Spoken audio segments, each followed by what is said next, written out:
Assalamualaikum warahmatullahi wabarakatuh. Halo Sobat Poni. Oke, hari ini kita podcast pertama di podcast Bunda Suryatni. Kita mau bahas terkait GERD atau asam lambung yang banyak banget orang tahu dan banyak banget orang alamin terkait penyakit GERD. Nah, di sini sudah hadir Dr. Anton sebagai dokter spesialis penyakit dalam. Waalaikumsalam dokter. Halo dokter, apa kabar? Alhamdulillah. Alhamdulillah. Dokter, terima kasih sudah mau menjadi bintang tamu pertama di podcast Bunda Suryatni sekarang ya dok. Insya Allah kita dapat banyak ilmu dari dokter Anton ya dok. Insya Allah mudah-mudahan ya. Siap dokter. Dokter, kita mungkin lanjut aja nih ya pembahasan yang memang topik kita hari ini. Nah, topik hari ini kan kita GERD ya dok. Apalagi kita nih, saya sebagai gen-gen milenial ini dan Gen Z sekarang banyak banget, aduh aku GERD. Nah, sebenarnya GERD itu apa sih dok? Jadi GERD itu suatu singkatan sebenarnya, gastroesophageal reflux disease. Ada berapa huruf tuh? Ada G, E, R, D. 4 dok. Gastro itu lambung. Ya. Esophageal itu esofagus tuh, dari mulai mulut, kerongkongan kali bahasa kita ya, sampai ke lambung, itu esofagus. Kemudian reflux itu actionnya ya, ketika isian lambung masuk ke, balik lagi ke atas ya. Keluar lagi dong. Keluar lagi ya. Dan disease, penyakit ya. Kenapa disease? Karena gastroesophageal reflux itu bisa aja normal ya, ketika tetes sendawa misalnya, itu juga esophageal reflux gitu ya, gastroesophageal reflux gitu ya, gitu. Tapi kalau yang biasa tentunya tidak menyebabkan penyakit. Nah, yang GERD ini menyebabkan penyakit. Penyakitnya dalam bentuk apa? Ada yang jadi iritasi ke saluran pencernaannya misalnya. Ada yang jadi pita suaranya jadi terganggu misalnya, seperti itu ya. Banyak sekali dari GERD aja bisa ke situ ya dok? Bisa. Tuh. Oke. Terus kalau misalkan perbedaannya sama MAH, itu apa sama dok? Ya, jadi itu sama kayak gini.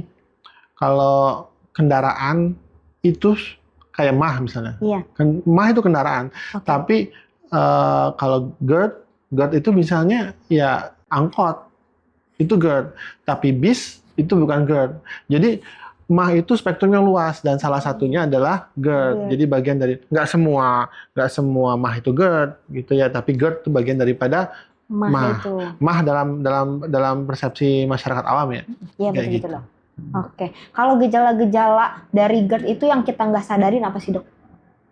Ya, jadi jangan ngomong yang nggak disadarin, itu kan atipikal. Ngomong keluhan yang tipikal dulu. Yang memang kerasa sama kita ya dok ya? Memang khas untuk GERD, ya tipikal tuh ya. Jadi ada 3 tuh keluhan tipikal pada GERD. Pertama, heartburn.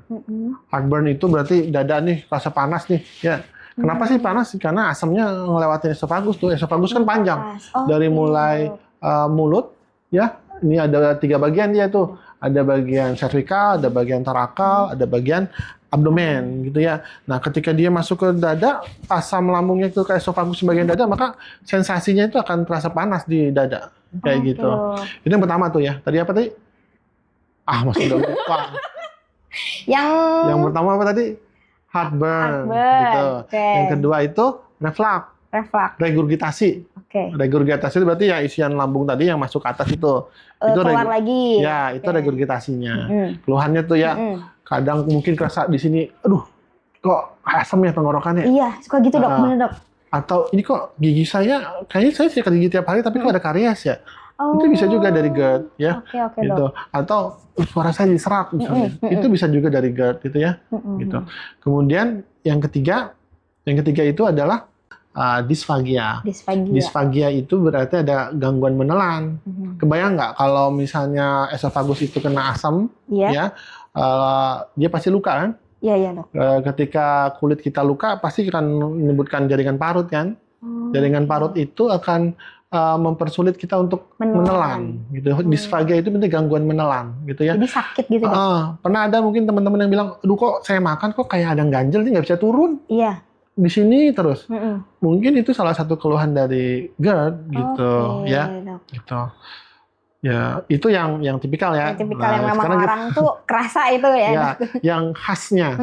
Tapi ada juga yang atipikal tadi. Yang atipikal itu tadi sebagian saya sudah sebutkan ya. Betul. Ada yang suaranya serak. Kenapa bisa serak? Asam lambungnya kena ke pita suara, plika vokalis.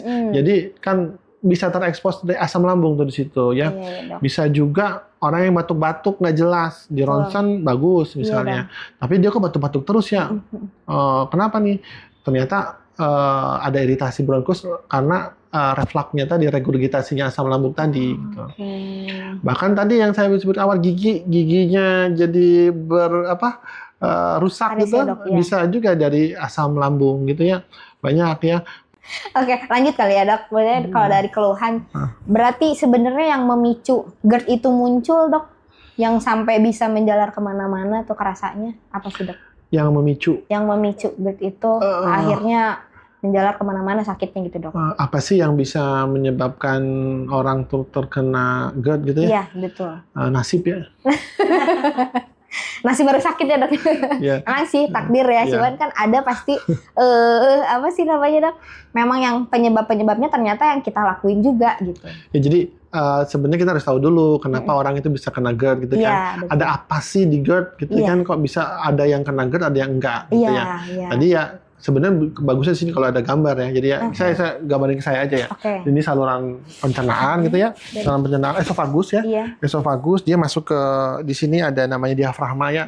Ketika esofagus masuk ke diafragma, dia nanti ketemu sama lambung, gaster. Ya, gaster itu tempat kita mencerna ya. Di situ Allah ciptakan dengan asam ya, ada sel-sel goblet menghasilkan asam. Nah, nanti asamnya digunakan untuk mencerna. Nah, ada yang membatasi antara esofagus dengan gaster tadi, namanya ada sphincter di situ. Sphincter itu kayak katup gitu ya. Ada LES, lower esophageal sphincter gitu ya. Ada yang upper, ada yang lower. Ini yang lower ya biasanya. Nah, kalau yang kita ada sesuatu di lower esophageal sphincter tadi, misalnya tekanannya nggak bisa dia hambat, dia balik lagi ke atas tuh. Nah, jadi kayaknya akan lebih mudah buat kita supaya gimana sih caranya supaya kita nggak kena gitu ya. Betul. Nah, mungkin pertanyaan seperti itu. Jadi usahakan satu nih ya, ini beberapa di antara nanti mungkin teman-teman bisa baca-baca lagi kan kalau Gen Z, Gen milenial kan seringnya browsing ya. Jadi satu misalnya yang bisa kita lakukan tuh kalau makan ya porsi-porsi kecil itu akan lebih baik dibanding porsi-porsi besar.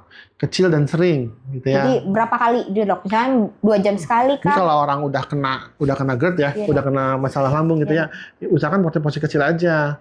Ya, misalnya yang tadinya kalian makan 3 kali sehari, ya kan bisa makan 5 kali tapi porsinya lebih kecil. Kayak gitu. Terus ada makanan-makanan yang harus dihindari. Misalnya makanan seperti apa? Kopi. Aduh, Gen Z suka ngopi, Dok, gimana, Dok? Saya ngopinya kopi susu. Kopi susu sama aja ya. Oh, sama. Jadi mau kopi susu, mau kopi hitam sama aja, Dok? Ya sama aja kopi kan.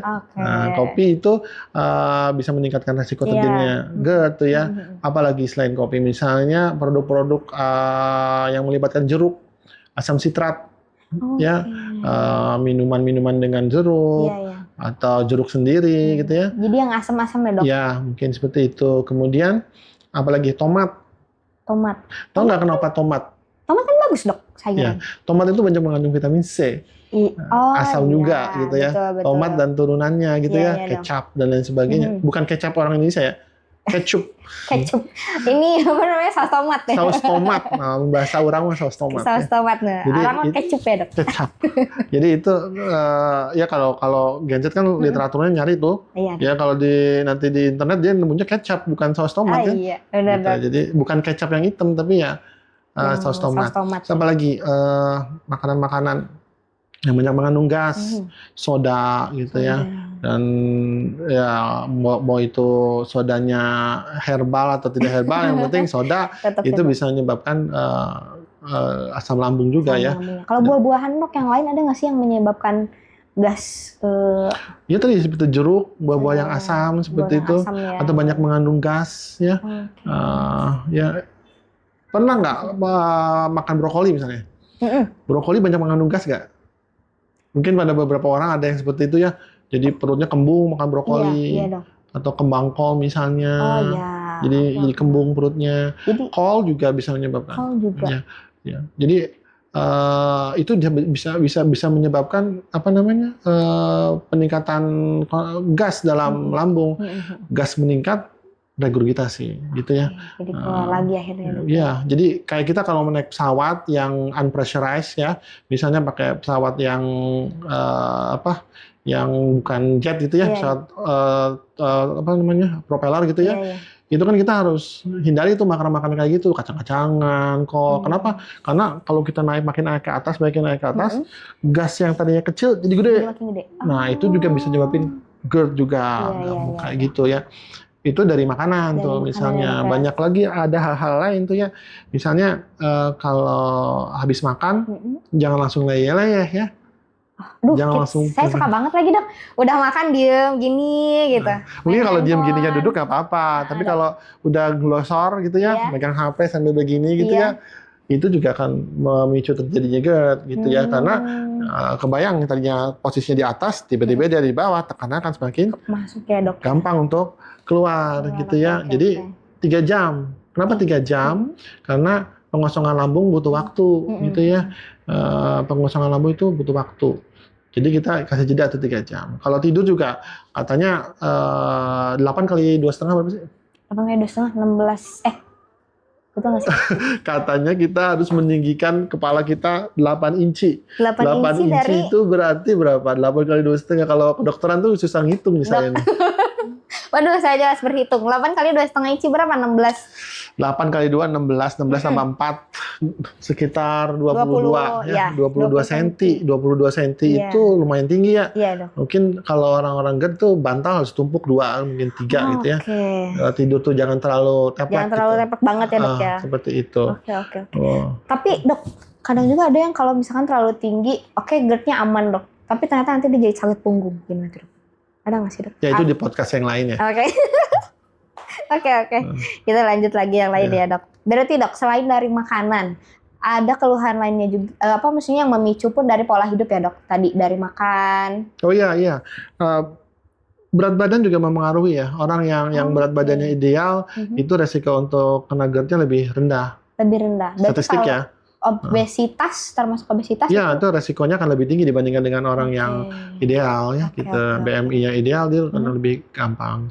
Nah, teman-teman, BMI ideal ya, dok ya. Jadi cara gampang gimana ngitung BMI? Diet, ngitungnya. Ngitungnya gimana? Tinggi dikurangin 110 nggak sih, dok? Itu cara gampangnya. Cara gampang. Kalau mau itu kalau benernya tinggi badan dikurangi berat badan. Oh salah kebalik. Berat badan dibagi tinggi dalam senti dibagi tinggi dalam senti. Kita itu orang Asia itu kalau laki-laki itu harus 20 sampai 25. Nilainya. Nilai akhirnya, dok. Nilai akhirnya itu 25. Berat badan dikurangi tinggi dalam tinggi dalam meter dibagi tinggi dalam meter. Nanti hasilnya harus 20 sampai 25. Kalau perempuan 18 sampai 23. Kalau emang lebih tinggi itu berarti udah obes atau overweight lah minimal ya. Kayak gitu. Kurangin berat badan juga akan mengurangi resiko terjadinya GERD. Gitu sih, Teh. Siap, dokter. Wah, banyak banget nih ilmunya teman-teman yang bisa kita pelajarin ya. Jadi sebenarnya GERD itu nggak cuma dari makanan doang, tapi pola hidup, terus gimana sih ideal badannya kita juga mempengaruhi ya, dok ya. Iya. Oke, kalau misalkan kan dok tadi dari salah satu gejalanya itu adalah kayak sakit dada ya, panas ya, dok, dadanya. Nah, itu tuh sebenarnya sama nggak sih sama gejala serangan jantung? Oh iya. Jadi yang dimaksud itu biasanya serangan jantung yang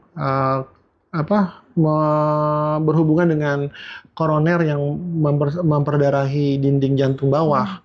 Keluhannya mirip. Oh, mirip, dok. Keluhannya mirip, tapi tidak berarti semua yang keluhannya dada itu jantung, enggak gitu ya. Cuman harus kita buktikan, direkam jantung dulu, rekam jantungnya bener nggak ada di dinding inferiornya kena gitu ya. Atau keluhan-keluhan yang lain ada nggak gitu ya. Tipikal jantung kan ada penjalaran nyeri ke lengan kanan, ke leher, ke rahang gitu ya. Nyerinya itu lebih daripada 20 menit gitu ya. Perasaannya seperti kebakar bisa emang, tapi nggak cuma seperti itu. Jadi ya memang bisa, tapi kita lihat dulu ya kondisinya pasien seperti apa. Kalau orang 17 tahun gitu ya jarang kena 20 20 ke atas, jarang. 30 dok. 30 udah mulai ada sekarang ya. Gitu. Itu sih Teh. Siap-siap dokter. Apa namanya? Biar sembuh dari GERD, dan apakah GERD itu berbahaya jika dibiarkan? Ya gimana sih caranya menyembuhkan GERD? Betul. Ya, pertama lifestyle modification, ya, modifikasi gaya hidup, bahasa Betul. Inggris segala. Modifikasi gaya hidup ya. Iya dok. Gimana kita gaya hidupnya bisa lebih baik, makanan-makanan pilihan yang tadi kita udah ngomongin, Iya, terus kebiasaan-kebiasaan setelah makan kita, itu kita harus perbaiki tuh kayak gitu. Olahraga, ya. Kemudian kita juga harus obatin ya. Iya dok. Obatin, karena kalau memang nggak diobatin, ya susah kita tiba-tiba berbalik gitu ya, kalau dari hanya mengandalkan gaya hidup ya. Obatin dulu pakai obat-obatan ya. Obat-obatan apa sih? Obat-obatan yang mengurangi produksi asam lambung. Karena asam yang menyebabkan rusak tuh ya. Berarti kita harus mengurangi tuh produksi asam lambung.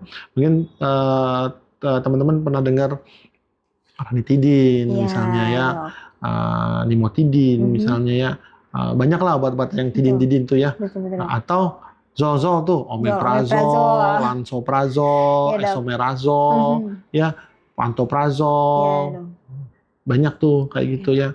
Nah, itu yang lebih poten sebenarnya dibandingkan ranitidin. Jadi kalau mau ya pakai yang zol tadi, namanya PPI, proton pump inhibitor gitu ya. Selain itu juga kita harus nambahkan yang untuk menetralkan asam lambungnya tadi, ya, kayak antacid. Saya nggak nyebutin merek ya. Antacid ya.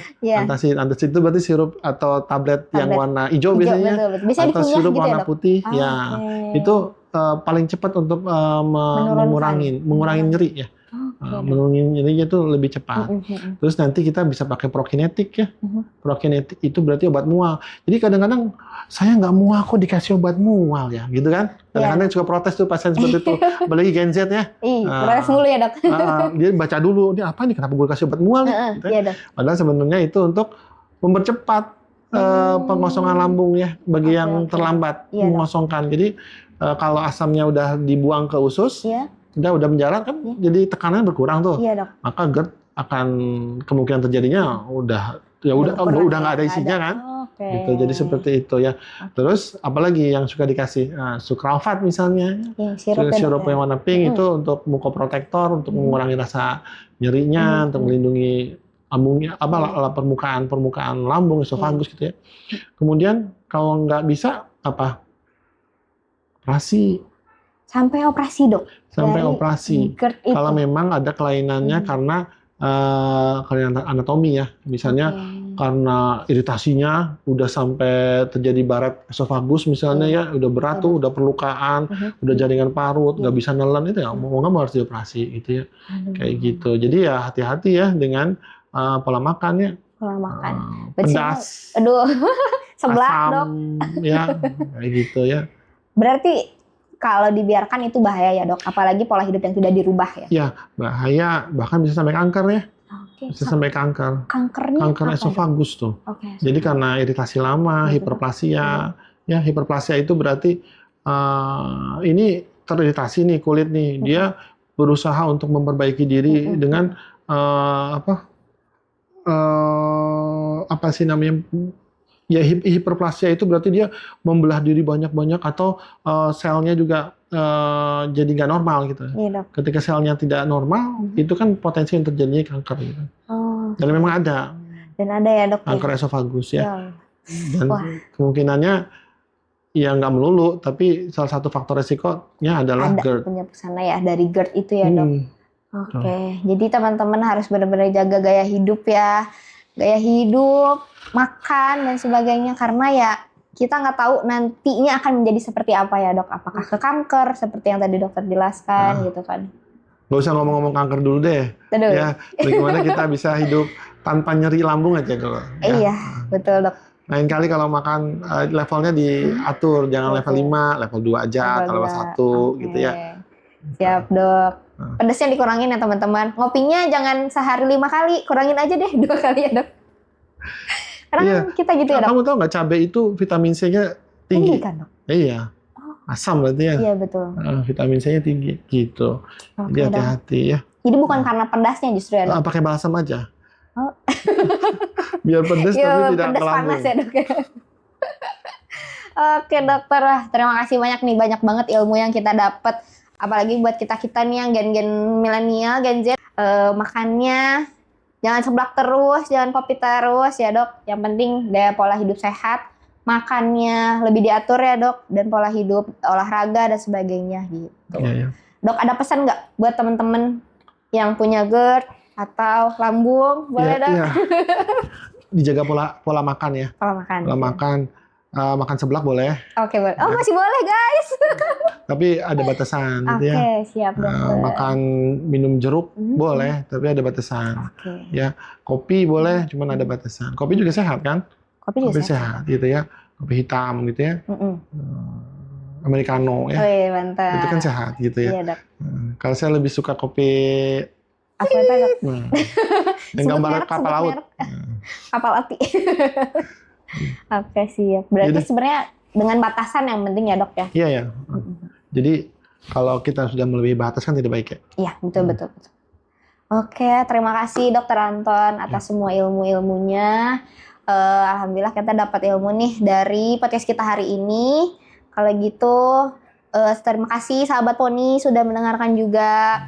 Jangan lupa untuk share, like, and comment di video kita kali ini. Terus follow juga Instagram Resia Bunda Suryatni ya. Kalau teman-teman punya keluhan yang sama dengan yang tadi sudah dijelaskan oleh Dokter Anton, bisa konsul ke poli penyakit dalam kami ya bersama dengan Dokter Anton. Ya, bisa ditunggu ya. Dengan BPJS juga nggak apa-apa. Kita terima semuanya di Resia Bunda Suryatni. Sampai jumpa di podcast selanjutnya. Bye-bye. Kuda Poni, kuy dengerin asiknya podcast Bunda Suryatni. Assalamualaikum. Waalaikumsalam.